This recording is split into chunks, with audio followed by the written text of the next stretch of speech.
فی بیوت اذن اللہ ان ترفع ویذکر فیہا اسمہ یسبح له فیہا بالغدو والآصال رجال لا تلہیہم تجارة ولا بیع عن ذکر اللہ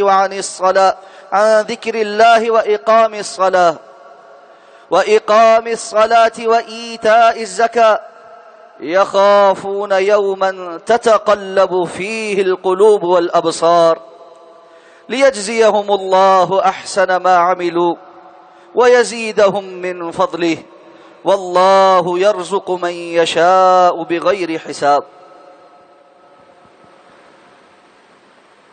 سورہ النور کی تفسیر اور معانی کے حوالے سے خطبات جمعۃ المبارک کا سلسلہ جاری ہے۔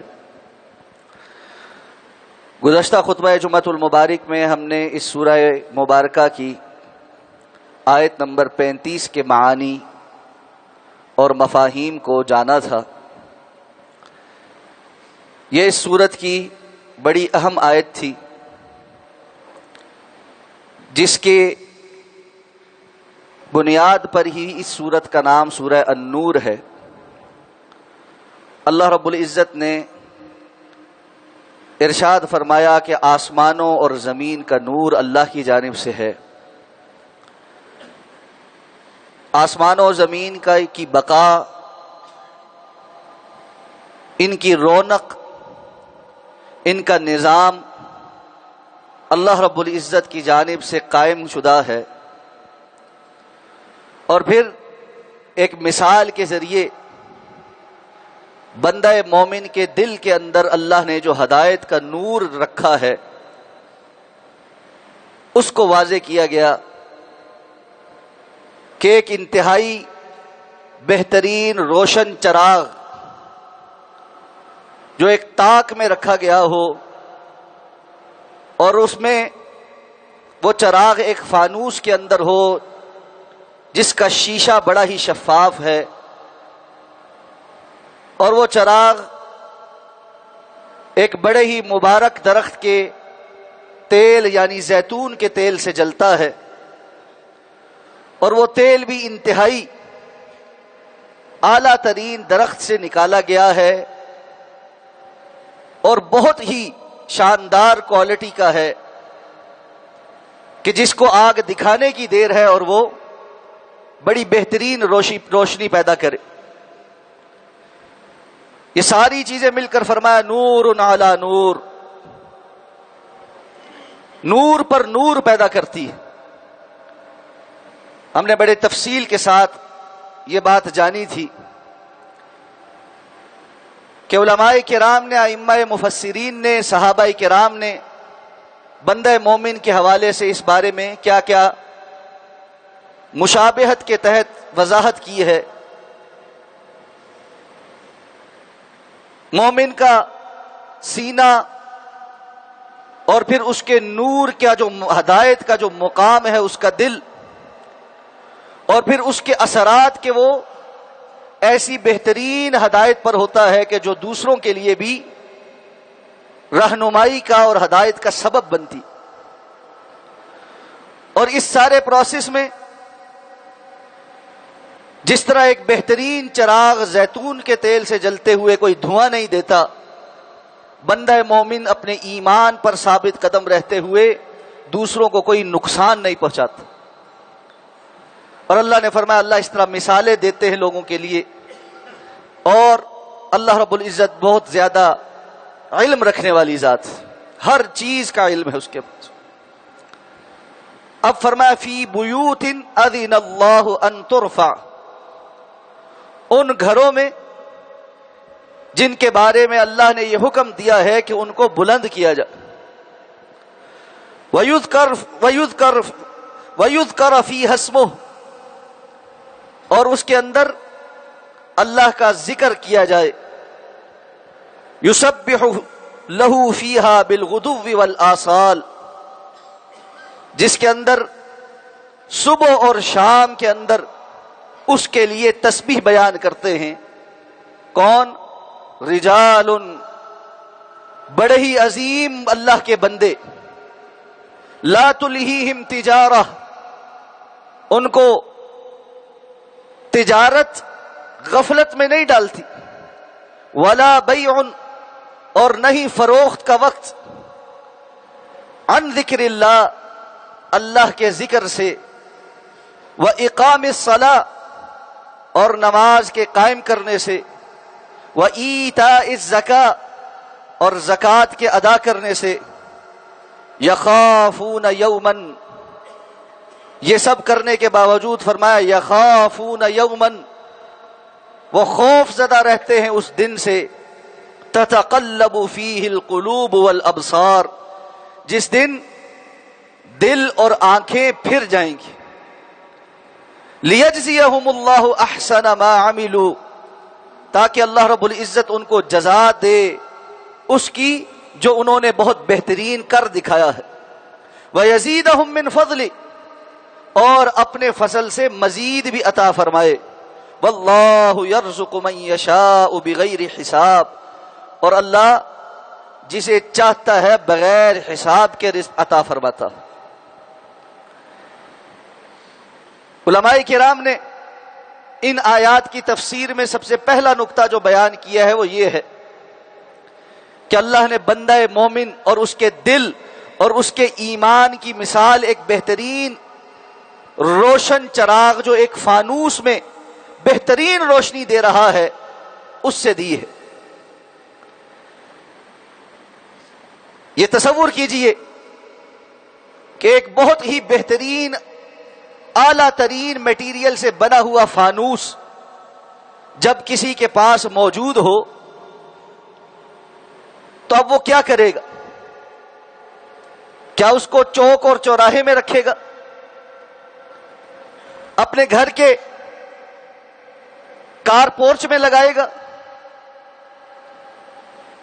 یقینی طور پر وہ سب سے اعلیٰ کوالٹی کے اس فانوس کو گھر کی سب سے بہترین جگہ پر لگائے گا، جہاں پر وہ حقیقت میں اپنی پوری روشنی دے بھی،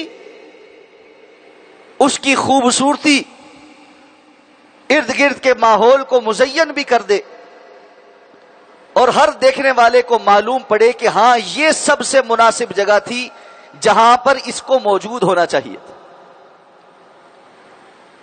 یہ بندہ مومن جس کو اللہ رب العزت نے شاندار بہترین روشن فانوس والے چراغ کی مثال دی ہے، یہ کہاں پر ہونا چاہیے؟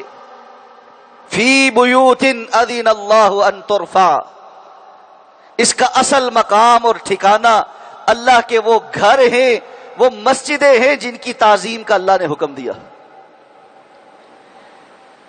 بندہ مومن اپنے ایمان کی جوبن پر، اپنے ایمان کے نور کے اعلیٰ ترین مقام پر تب ہوتا ہے جب وہ اللہ کے گھروں کے اندر ہوتا، جب وہ ان کو آباد کرنے والا ہوتا۔ اسی لیے دوسری جگہ اس بات کی گارنٹی دی گئی ہے، انما یعمر مساجد اللہ من آمن باللہ والیوم الآخر، اللہ کے گھروں کو آباد کرنے والے تو ہیں ہی وہ جو اللہ پر اور آخرت کے دن پر ایمان رکھتے ہیں۔ جو اللہ کے گھروں کو آباد کرنے والا ہو، اس کا مطلب ہے کہ اس کے اندر ایمان موجود ہے۔ وَمَنْ أَظْلَمُ مِمَّنْ مَنَعَ مَسَاجِدَ اللَّهِ أَن يُذْكَرَ فِيهَا اسْمُهُ وَسَعَىٰ فِي خَرَابِهَا، اور اس سے بڑا ظالم کون ہے جو اس بات سے روکے کہ اللہ کے گھروں کے اندر اللہ کا ذکر کیا جائے، وَسَعَىٰ فِي خَرَابِهَا، اور اللہ کے گھروں کی آباد کاری کو خراب کرنے کی طرف اس کی ساری کوششیں لگی ہوئی۔ اس لیے مومن کی علامت یہ ہے وہ اللہ کے گھروں کو آباد کرنے والا ہوتا۔ بیوتن، یہاں پر تنوین تعظیم کے لیے ہے، فی بیوتن، یہ جو بہترین فانوس بہترین عظیم جگہ پر لگایا جائے گا وہ گھر کون سا ہے؟ اذن اللہ ان ترفع، جس کے بارے میں اللہ نے حکم دیا ہے کہ اس کو بلند کیا جائے۔ یہاں یہ سمجھ لیجئے کہ بلند کرنے سے مراد یہ نہیں ہے کہ مساجد کو بہت اونچا بنایا جائے۔ رفعت جہاں بلندی کے معنی میں ہوتی ہے وہاں قدر و منزلت کے بارے میں بھی ہوتی. تو مساجد کی بلندی بمانا مساجد کی قدر و منزلت، ان کی تعظیم. اور اللہ نے فرمایا وَمَن يُعَظِّمْ شَعَائِرَ اللَّهِ فَإِنَّهَا مِن تَقْوَى الْقُلُوبِ، جو اللہ رب العزت کے شعائر کی تعظیم کرتا ہے، یہ اللہ کے شعائر کی تعظیم دلوں کے تقوی کی علامت. اور شعائر اللہ میں سب سے بڑا شعار اللہ کے گھر ہیں، جن کی عظمت اور رفعت کے لیے، بلندی اور ترقی کے لیے اللہ رب العزت نے اپنے خاص بندوں کو چن لیا. رسول اللہ صلی اللہ علیہ وسلم نے فرمایا مجھے منع کیا گیا ان تشدید المساجد، کہ میں مسجدوں کو بہت مزین کر کے اور بہت زیادہ رنگ برنگا روغن لگا کر ایسا کا بناؤں کہ جس سے دیکھنے والا اس کی بس اس رنگت کے اندر اور ان ساری چیزوں کے اندر کھو جائے. اور قیامت کے قرب میں آپ صلی اللہ علیہ وسلم نے فتنے کی کچھ علامات جو بیان کی تھی، ان میں سے ایک علامت یہ بھی تھی کہ آپ نے فرمایا لوگ مساجد بنائیں گے اور ایک دوسرے کے مقابل بنائیں گے اور بڑی مزین بنائیں گے، لیکن ان میں نمازی نہیں ہوں گے. اور آج ہم یہ علامت اتمام اپنے سامنے مکمل ہوتی ہوئی دیکھ رہے ہیں. جو نئی سوسائٹی بنتی ہے وہ اعلان کر رہی ہے ہم پہلے والے سے بڑی مسجد بنا رہے ہیں، ہم نے اس کا ڈیزائن فلاں فلاں جگہ سے لایا، فلاں جگہ کا پتھر منگوا کر لگایا ہے. مینا کاری بہت ہے، لیکن اس مسجد کی جو اصل آباد کاری ہے کہ وہاں آ کر اللہ کا نام لیا جائے، یذکر فیہا اسمہ. اللہ نے یہ حکم اس لیے دیا ہے کہ ان مساجد کو بنا کر اللہ کا ذکر اس میں کیا جائے. ہم سب یہ جانتے ہیں کہ مسجد نبوی سے افضل مسجد کوئی نہیں. مقام اور مرتبے میں یقیناً مسجد حرام اس سے افضل ہے، لیکن اس اعتبار سے کہ وہ مسجد جو رسول اللہ صلی اللہ علیہ وسلم نے خود اپنے ہاتھوں سے تعمیر کی. اور جب آپ نے وہ مسجد تعمیر کی، اگر رسول اللہ صلی اللہ علیہ وسلم صحابہ کو کہتے تو وہ دنیا کے ہر کونے سے قیمتی ترین پتھر اٹھا کر لا کر اس میں لگاتے، لیکن آپ صلی اللہ علیہ وسلم نے اس کی کچی دیواریں اٹھائیں، کھجور کے تنوں کے ستون بنائے اور اس کے اوپر کھجور کے پتوں کی چھت ڈالی گئی. لیکن ہمارا یہ یقین ہے کہ اس وقت وہ مرکز ایمان اور دنیا میں سب سے قیمتی روحانیت کا سبب بنے. اس لیے اصل کام وہ ہے کہ مسجدوں کی آباد کاری میں وہاں پر اللہ رب العزت کا آ کر ذکر کیا جائے.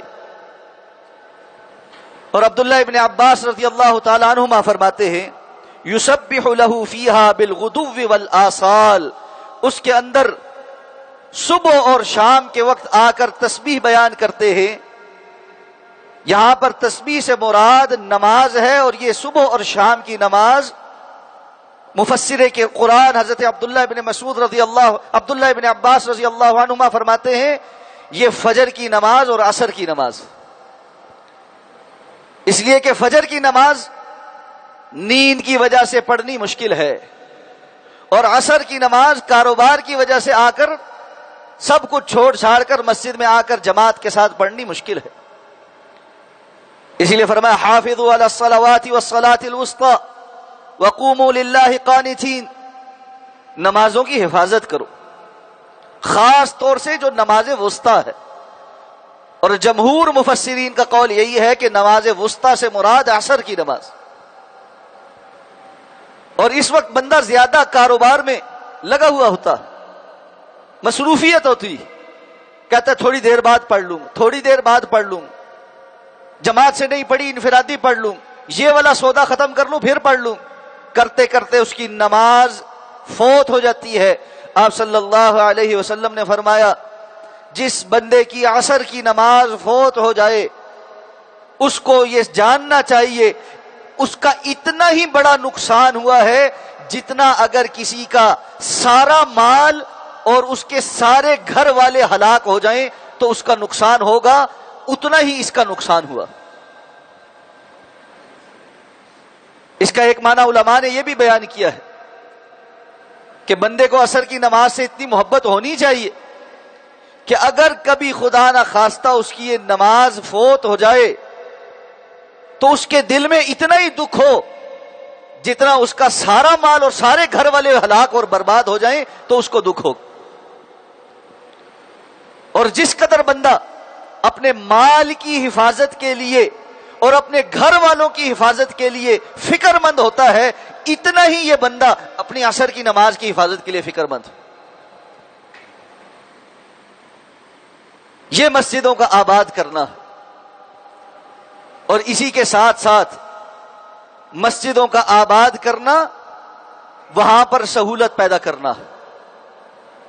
مفسرین کرام نے خاص طور پہ ابن کثیر رحمہ اللہ نے اس آیت کی تفسیر میں بہت زیادہ چیزیں ذکر کی ہیں کہ یہ فی بیوت اذن اللہ ان ترفع کے اندر کیا کچھ شامل ہے۔ وہ کہتے ہیں یہاں پر نماز پڑھنا، قرآن پڑھنا، اللہ کا ذکر کرنا، تعلیم و تعلم کا بندوبست کرنا، قرآن مجید کا حفظ کرنا، حفظ کروانا، پڑھنا پڑھانا، دین کے امور، شریعت کے امور، احکام و مسائل، اللہ کے رسول صلی اللہ علیہ وسلم کے فرامین، قال اللہ قال الرسول کی صدائیں بلند کرنا،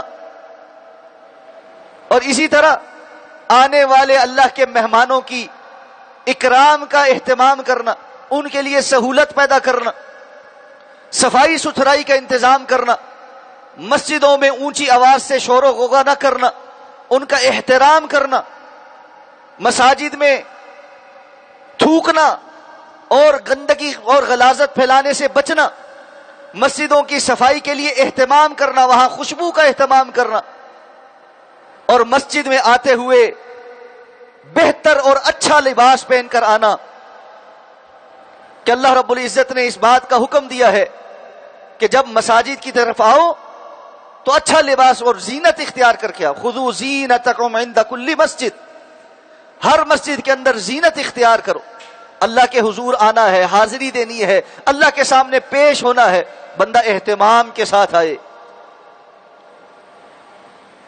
یہ سب چیزیں اس طرفہ کے اندر داخل۔ اور بعض مفسرین کرام نے کہا ہے، خاص طور پہ امام طبری نے اپنی تفسیر کے اندر اس بات کو نقل کیا ہے، بالغدو والآصال، اس کا معنی صبح اور شام کی ساری نمازیں، کچھ نمازیں صبح میں ہیں کچھ شام میں ہیں، ان ساری نمازوں کا اہتمام کرنا۔ کہاں پر؟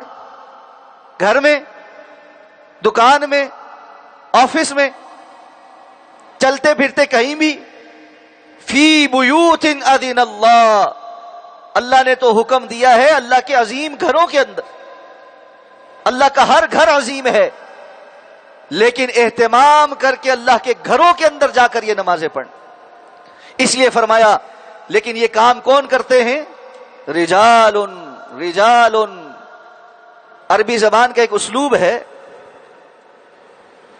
ہم بھی اردو میں یہ استعمال کرتے ہیں، فلاں بڑا مرد ہے۔ اس کا معنی کیا؟ باقی مرد نہیں، نہیں، مرد تو سبھی ہیں۔ مردانگی کس چیز کا نام ہے؟ مردانگی عظیمت کا نام ہے، قوت کا نام ہے، مردانگی استقامت کا نام ہے، مصائب کو جھیلنے کا نام ہے، صبر کرنے کا نام۔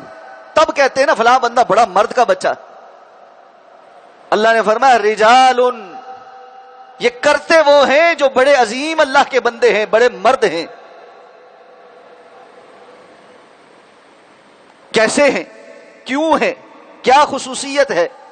لا تلہیہم تجارت ولا بیع، ان کو ان کی تجارت اور خاص طور پہ خرید اور فروخت کا جو وقت ہے یہ کسی غفلت میں نہیں ڈالتی، عن ذکر اللہ، کہ وہ اللہ کے ذکر سے غافل ہو جائیں، نماز کے قائم کرنے سے غافل ہو جائیں، زکوٰۃ کے ادا کرنے سے غافل ہو جائیں۔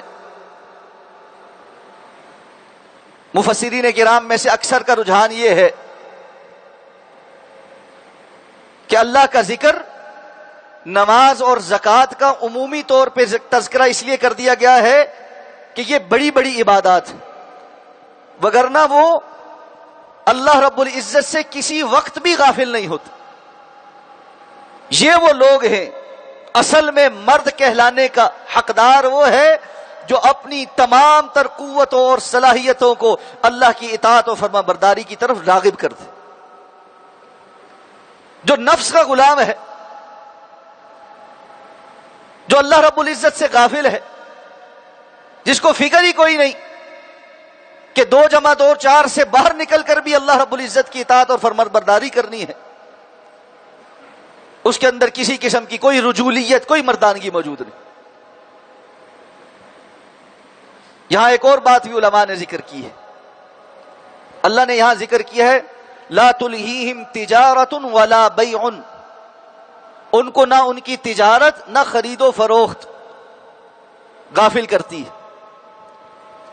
تجارت کے اندر ہی تو خرید و فروخت ہوتی ہے، بیع جو ہے وہ تجارت کا حصہ ہے، اس میں کیوں علیحدہ سے اس کو ذکر کیا گیا؟ در حقیقت تجارت بہت سارے مرحلوں پر مشتمل ہوتی۔ آپ نے جانا ہے پہلے مال خریدنا ہے یا مال بنانا ہے، پروڈیوس کرنا ہے، وہ ایک پروسیس ہے۔ را میٹیریل لیں گے، اس کو اکٹھا کریں گے، ملازمین کام کریں گے، آپ اس سے کوئی اینڈ پروڈکٹ بنائیں گے یا کوئی اینڈ پروڈکٹ خریدنے کے لیے کسی دوسری جگہ جائیں گے، وہاں سے تھوک کے حساب سے خرید کر لائیں گے، پھر آ کر اپنے ڈسپلے پر لگائیں گے۔ یہ سارا ہی تجارت کا پروسیس۔ ایک تاجر کے لیے اس ساری محنت کا ثمرہ کب ہے؟ جب اس کو مال فروخت کرنے کا وقت ہوتا ہے، جب گاہک آ گیا ہے۔ اب گاہک جب آ گیا ہے اور وہ مال خرید رہا ہے اور اس کو اس وقت اپنا نفع وصول ہو رہا ہے، یہ اس کی تجارت کا سب سے اہم موڑ ہے۔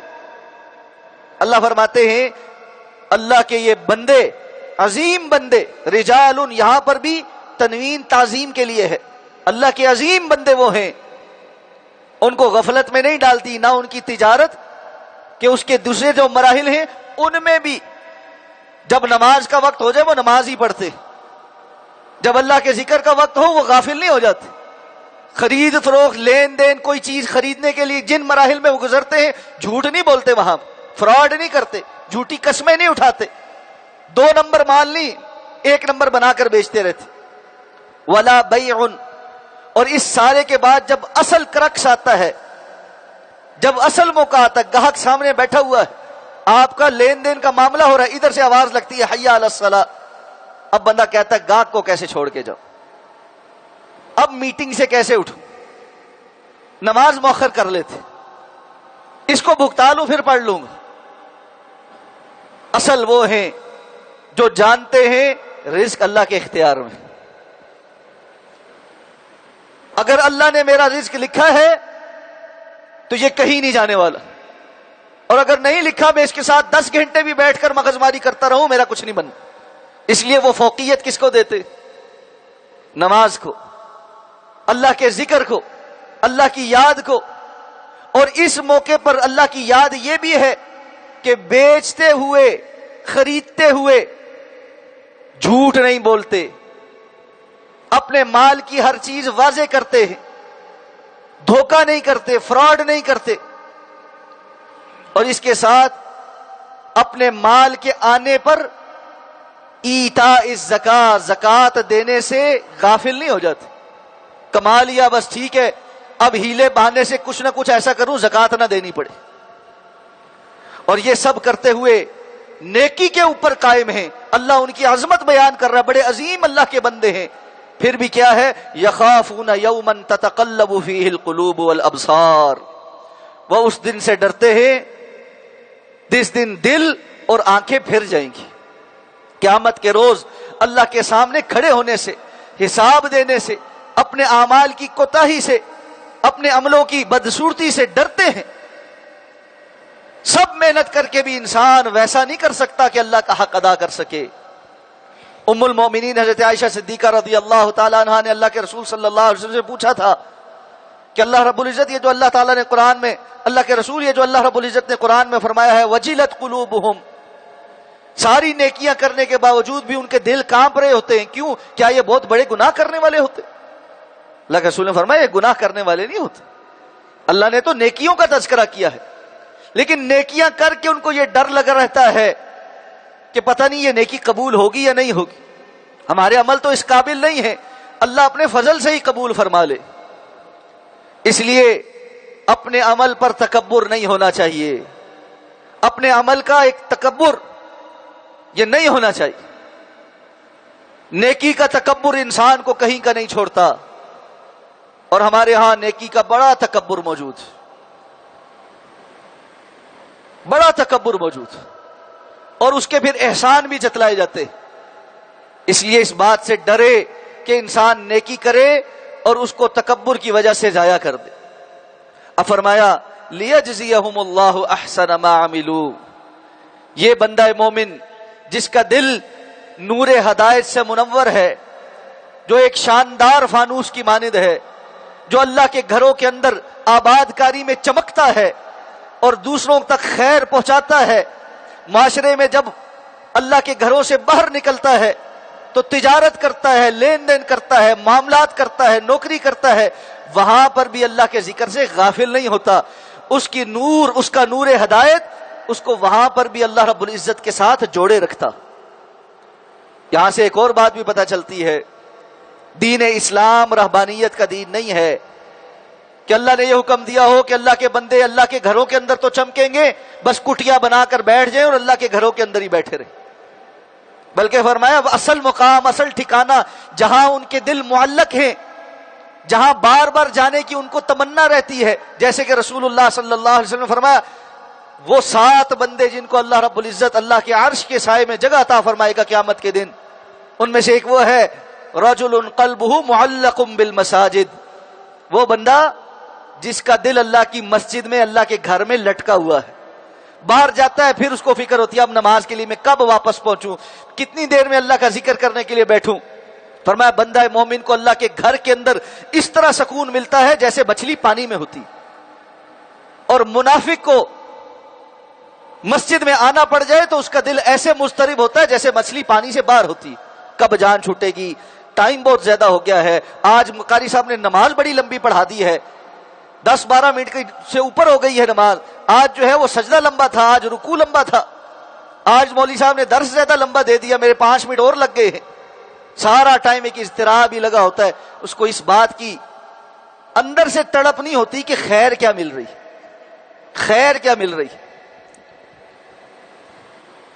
اور ہم نے دیکھے ایسے لوگ جو یہاں سے اس طرح مضطرب ہو کر اٹھتے ہیں اور باہر سیڑھیوں پہ کھڑے ہو کر آدھا گھنٹہ گپے لگاتے رہتے. اللہ کے گھر کے اندر بیٹھ کر اللہ کا ذکر کرنے کی توفیق نہیں ہے، باہر کھڑے ہو کر غیبت چگلی کرنے کے لیے آدھا گھنٹہ ہے.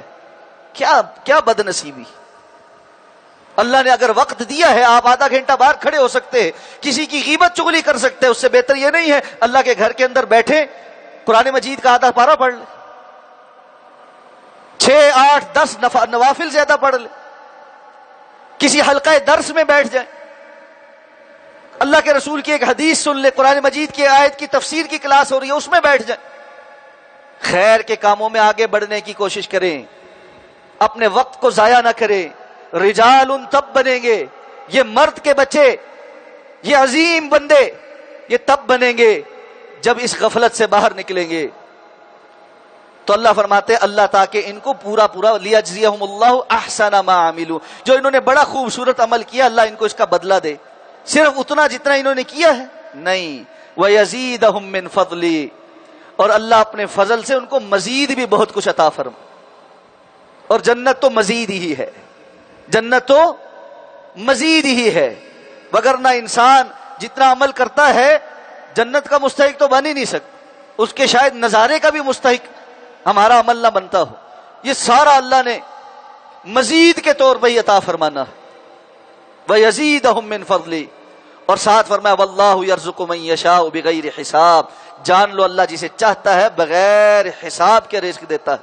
آخر میں یہ سمجھانے کے لیے کہا ہے تم اگر اللہ کی خاطر تھوڑی دیر وقت نکال کے کسی گاہک کو چھوڑ کے نماز جماعت کے ساتھ پڑھنے کے لیے مسجد آؤ گے، تھوڑا وقت لگ جائے گا، اس بات پر پریشان نہ ہونا کہ رزق کم ہو جائے۔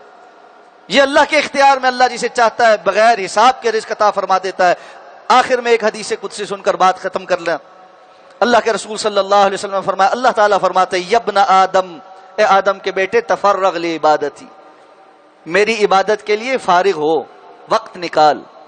اللہ کو آپ سے وقت چاہیے، توجہ چاہیے، اہتمام چاہیے، اللہ رب العزت کی پکار پر لبیک چاہیے۔ تو یہ وقت نکال۔ کیا ہوگا جب تو میری عبادت کے لیے وقت نکالے گا؟ میں املا صدرک غنا واسد فقرک، میں تیرے سینوں کو غنا سے بھر دوں گا اور تیرا فقر بھی دور کروں۔ اللہ نے گارنٹی دی ہے، دل کے اندر غنا بھی ہوگا، اور یاد رکھیں بندہ امیر پیسوں سے نہیں ہوتا، امیر دل سے ہوتا۔ اور یہ رسول اللہ صلی اللہ علیہ وسلم فرما ان الغنا غنا النفس، امیری دل کے اندر ہوتی ہے، نفس کا غنا ہوتا ہے۔ کتنے لوگ ہم نے دیکھا جھونپڑیوں میں رہنے والے بڑے امیر ہیں اور محلات میں رہنے والے بالکل فقیر ہیں، قلاش ہیں، پیسہ بے تحاشا ہے لیکن دل کانپ رہے ہیں، اپنی ہی خریدی ہوئی چیز خود بھی استعمال نہیں کر سکتے، اتنا دل کانپتا۔ اور آپ نے فرمایا، اللہ تعالیٰ فرماتے ہیں وَإِن لَّمْ تَفْعَلْ، اگر تو ایسا نہیں کرے گا، أَمْلَأْ يَدَكَ شُغْلًا وَلَمْ أَسُدَّ فَقْرَكَ، میں تیرے ہاتھوں کو مشغولیت سے بھر دوں گا اور اس کے باوجود تیرا فقر دور نہیں کروں۔ اور مجھے میرے خیال میں اس حدیث کے اس حصے کی شرح کرنے کی ضرورت نہیں ہے، ہمیں بڑا اچھا سمجھ آتا ہے۔ اللہ سے دعا ہے اللہ ہمیں حقیقی معنوں میں رجال بننے کی توفیق عطا فرما دے، اپنے عظیم بندے بننے کی توفیق عطا فرما دے، اپنے گھروں کو آباد کرنے والا بنا دے اور گھروں سے باہر ایمان والا نور پھیلانے والا بنا دے۔ اقول قولی هذا واستغفر الله لي ولكم ولسائر المسلمين برحمتك يا ارحم الراحمين۔